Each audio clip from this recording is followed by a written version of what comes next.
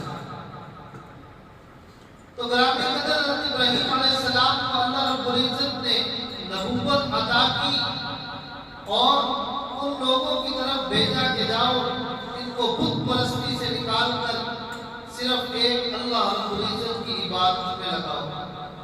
ان کو توحید کا سبق دو، رسالت کا سبق دو، آخرت کا سبق دو۔ حضرت ابراہیم علیہ السلام نے اس دعوت کی ابتدا سب سے پہلے اپنے گھر سے کی۔ قرآن کریم اس کا نقشہ کھینچتا ہے کہ دو مقامات قرآن کریم میں ایسے ہیں کہ حضرت ابراہیم علیہ السلام نے اکیلے اپنے والد کو دعوت دی، اور 3-4 مقامات ایسے ہیں کہ حضرت ابراہیم علیہ السلام نے اپنے باپ کو، اپنے قوم کو، دونوں کو دعوت دی۔ جب اللہ تبارک و تعالی نے جناب سیدنا ابراہیم علیہ السلام کو نبوت سے سرفراز فرما دیا تو جناب ابراہیم علیہ السلام نے سب سے پہلے اپنے گھر سے دعوت شروع کی، سب سے پہلے اپنے والد کو دعوت دی۔ حضرت ابراہیم علیہ السلام کا انداز مخاطب کیا تھا؟ جناب ابراہیم علیہ السلام نے اپنے والد کو کہا اِذْ قَالَ لِأَبِيهِ يَا أَبَتِ لِمَ تَعْبُدُ مَا لَا يَسْمَعُ وَلَا يُبْصِرُ وَلَا يُغْنِي عَنكَ شَيْئًا۔ وہ میرے ابا جان، تم اس چیز کی عبادت کیوں کرتے ہو؟ لِمَ تَعْبُدُ مَا لَا يَسْمَعُ، جو چیز سنتی بھی نہیں ہے، مَا لَا يُبْصِرُ، دیکھتی بھی نہیں ہے، وَلَا يُغْنِي عَنكَ شَيْئًا، اور آپ کو اس سے کوئی فائدہ بھی نہیں حاصل ہوتا۔ یا ابت لم تعبد الشیطان ان الشیطان کان للرحمن عصیا۔ اے میرے بجان، شیطان کی عبادت کیوں کرتے ہو؟ ان الشیطان کان للرحمن عصیا، بے شک شیطان تو اپنے رب کا بڑا ہی نافرمان ہے۔ پھر حضرت ابراہیم علیہ السلام